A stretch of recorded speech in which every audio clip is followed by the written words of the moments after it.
Hello বন্ধুরা, বিন্দুস কিচেনে আপনাদের সবাইকে স্বাগত। কাঁচা কলা দিয়ে নতুন কিছু বানাতে ইচ্ছে করলে আমার এই রেসিপিটা একবার বানিয়ে দেখতে পারেন।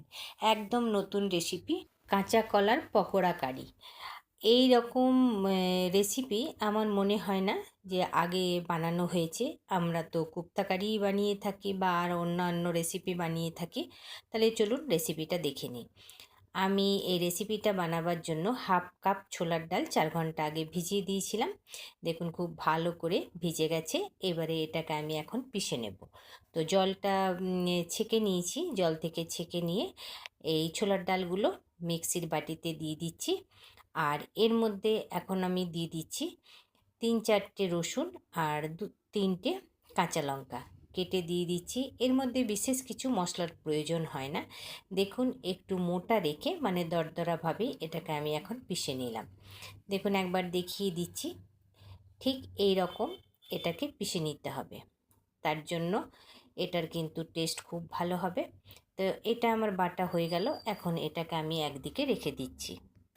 পকোড়া কারির পকোড়া বানাবার জন্য নিয়েছি আমি 4টে কাঁচা কলা। এই কলাগুলোকে আগে আমি কেটে ভালো করে ধুয়ে নিয়েছি আগেই। এখন আমি এগুলোকে কেটে খুব ভালো করে আগে সমস্ত কলাগুলোকে ছুলে নেব। এই রকমভাবে সমস্ত কলাগুলোকে ছুলে নেব। সমস্ত কলাগুলো আমি ছুলে নিয়েছি। এইবারে একটা গামলার মধ্যে হলুদ জলে ডুবিয়ে রেখে দিলাম যাতে কলাগুলো কালো না হয়ে যায়। এবারে গ্রেটার দিয়ে আমি কাঁচা কলাগুলোকে গ্রেট করে নেব। ঠিক এই রকমভাবে দেখুন সমস্ত কলাগুলো আমি গ্রেট করে নিলাম। এরপর এর মধ্যে দিয়ে দিচ্ছি পরিমাণ মতো হলুদ দিয়ে আগে খুব ভালো করে কলাগুলোর সাথে মাখিয়ে নিলাম। এরপর দিয়ে দিচ্ছি আমি স্বাদ মতো নুন দেওয়ার পর এর মধ্যে দিয়ে দিলাম আমি হাফ চামচ গোটা জিরে, দিয়ে দিচ্ছি হাফ চামচ ধনে গুঁড়ো। এরপরে আমি দিয়ে দিচ্ছি ডাল বাটাটা।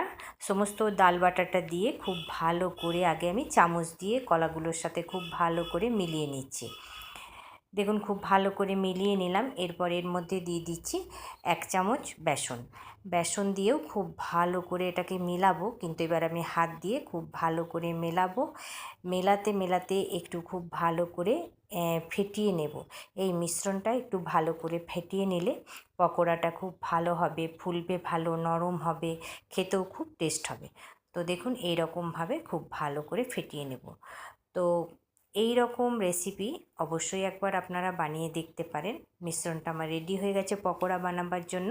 এই দিকে তেল গরম হয়ে গেছে। এবার আমি পকোড়াগুলো তেলের মধ্যে ছেড়ে দিচ্ছি।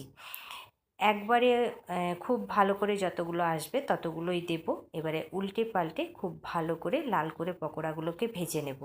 এই পকোড়াগুলো শুধু আমি যে কারি বানাবো তা নয়, এটা কিন্তু পকোড়া হিসাবেও আজকে এটা খাওয়া হবে। এইটা কিন্তু বিকেলের স্ন্যাক্সেও এরকম কাঁচা কলা দিয়ে পকোড়া কিন্তু বানানো যায়, খেতেও খুব ভালো লাগবে। এই পকোড়াগুলো ভাজা হয়ে গেল। এবারে এগুলোকে এখন আমি তুলে নিচ্ছি। ওই একই প্রসেসে বাকি পকোড়াগুলো এখন আমি ভেজে তুলে নেব। সমস্ত পকোড়াগুলো ভাজা হয়ে গেছে। ওই তেলের মধ্যেই আমি ফোড়নে দিয়েছি হাফ চামচ গোটা জিরে আর 2-3টে শুকনো লঙ্কা আর একটা পেঁয়াজকে লম্বা করে কেটে নিয়ে নিয়েছি। আমি আপনাদেরকে দেখাতে পারিনি, স্কিপ করে গেছে। যাই হোক, বিশেষ কিছু করার ছিল না। দেখুন কথা বলতে বলতে পেঁয়াজটা ভাজাও হয়ে গেছে। এবারে দিয়ে দিলাম পরিমাণ মতো হলুদ। এখন একটু দিয়ে দিচ্ছি জল, যাতে পেঁয়াজের সাথে হলুদটা পুড়ে না যায়। আর দেখুন কালারটাও কিন্তু খুবই সুন্দর হয়েছে।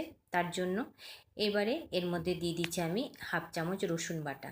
আগে রসুনটাকে খুব ভালো করে এর মধ্যে কষিয়ে নিচ্ছি। রসুনটাকে এই পেঁয়াজের মধ্যে খুব ভালো করে আগে আমি 2-3 সেকেন্ড কষিয়ে নিলাম। এরপর এর মধ্যে দিয়ে দিচ্ছি আমি আদা, কাঁচা লঙ্কা, পেঁয়াজ যেটা পেস্ট করা আছে সেই পেস্ট থেকে নিয়ে আমি 1 চামচ দিয়ে দিলাম। এবারে সমস্তগুলোকে আবারও 2-3 সেকেন্ড খুব ভালো করে কষিয়ে নেব, যাতে পেঁয়াজ রসুন সবের কাঁচা গন্ধটা না থাকে। তো এটাকে 2-3 সেকেন্ড আগে আমি খুব ভালো করে কষিয়ে নিচ্ছি। দেখুন দেখতে কিন্তু খুব সুন্দর লাগছে, এখনই এটা দেখতে সুন্দর লাগছে।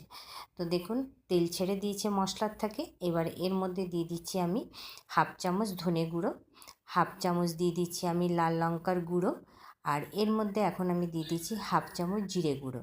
এই সমস্ত শুকনো মশলাগুলো দিয়ে আবারও আমি 2-3 সেকেন্ড খুব ভালো করে কষিয়ে নেব। প্রয়োজন হলে অল্প অল্প জল দিয়ে কষিয়ে নেব। আমার এই রেসিপিটা শুরু থেকে শেষ অবধি আপনাদের দেখার জন্য অনুরোধ রইল।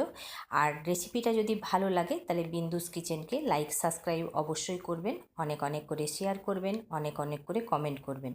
দেখুন খুব ভালোভাবে কষানো হয়ে গেল। এবারে এর মধ্যে দিয়ে দিলাম আমি হাফ চামচেরও কম চিনি। চিনি দেওয়ার পর এর মধ্যে দিয়ে দিলাম আমি 1 চামচ কিচেন কিং মশলা, আর সাথেই দিয়ে দিলাম কসুরি মেথি। এই সমস্তগুলোকে দিয়ে আবারও এটাকে আমি কয়েক সেকেন্ড খুব ভালো করে কষিয়ে নেব। মশলা যত কষাবেন সবজির টেস্টটাও কিন্তু তত ভালো হবে। আর আমি এই পকোড়া কারির মধ্যে বিশেষ কিছু মশলা তো ব্যবহার করিনি, সব তো ঘরোয়া মশলা।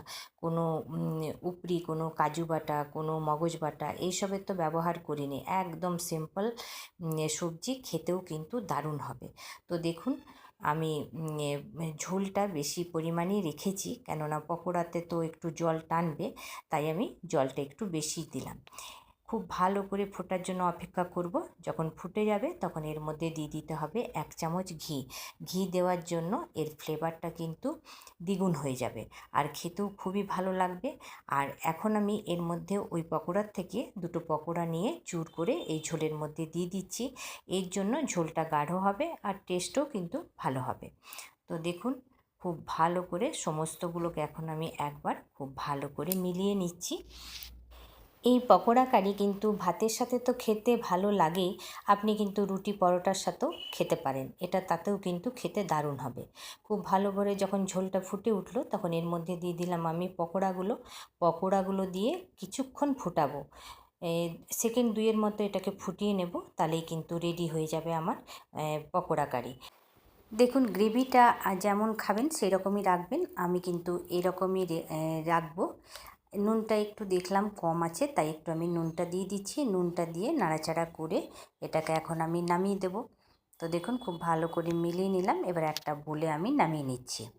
তো নামিয়ে নিলাম একটা বলে। তাহলে বন্ধুরা এই রকম রেসিপি নিয়ে আবার আপনাদের কাছে হাজির হব। ভালো থাকবেন, সুস্থ থাকবেন।